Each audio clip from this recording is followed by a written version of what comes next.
So, how is your performance management performing? Hey, that may sound like a silly question, but it's legit. And here's why.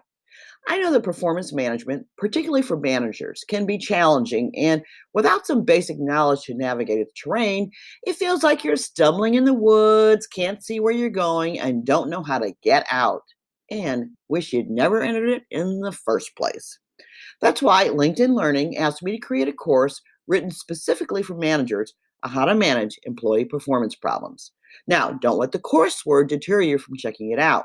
My approach and mantra is keep it real and keep it simple, and you'll get helpful tips and insights and strategies. I have a fierce conviction about that mantra because I think a lot of processes and tools we use in business, particularly related to human resource management, just overly complicates management and the employee experience, wasting time and money. As an example, there is a ton of software choices for performance management available. And in the first section of the course, under the subsection, What is Effective Performance Management? I actually recommend software as a helpful tool. However, the best way to use this tool is by first having in place a firm understanding of and basic practices in place for effective performance management. Then plug in the software to serve what you're trying to achieve.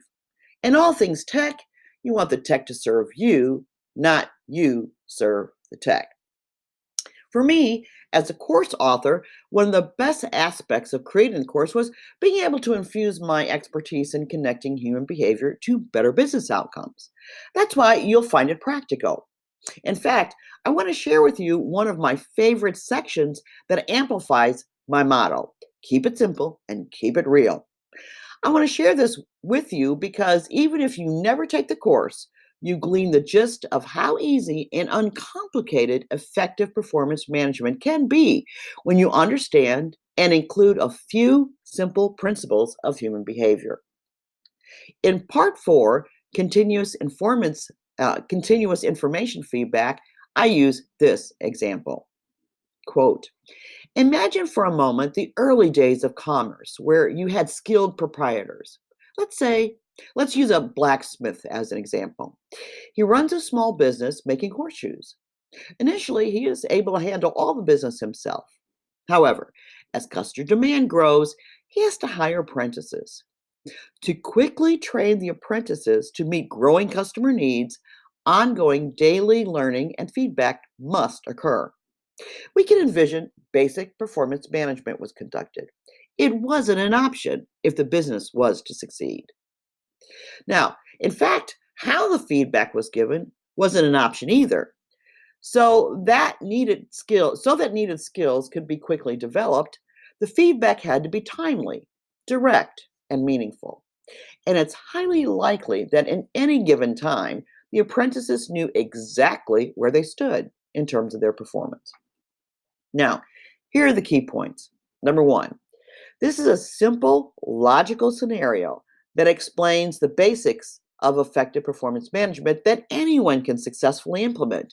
And here's why: simple human behavior science. Continuous feedback cultivates and conditions desired behaviors. It gives feedback to the brain. Those needed behaviors, consistently executed, become habits. Those habits are subconsciously reliable and continuous until disrupted or replaced. Habits are performance.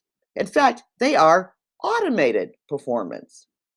And here's the bonus: once you've helped cultivate those desired habits, the performance doesn't need to be closely managed because it is now become automated. Key point number two: if you don't give continuous, timely, relevant feedback, you'll miss a breadth of opportunities to cultivate desired performance, aka needed habits. And persistent underperformance will continually take up your time, the team's time, and your emotional and mental space, and probably theirs too. Remember, ineffective performance management is really talent mismanagement. We can also conclude, too, that too much formality hampers opportunities to leverage basic principles of human behavior to cultivate better performance. And finally, we do want to ask the question, with this scenario in mind, where does performance management software fit? I encourage you to take some time to apply this information to how you're managing right now. Any kind of management is a form of performance management. All managing conditions behavior in one way or another. The behavior you want, and perhaps the behavior you don't want. Additionally, there are some good resources to check out.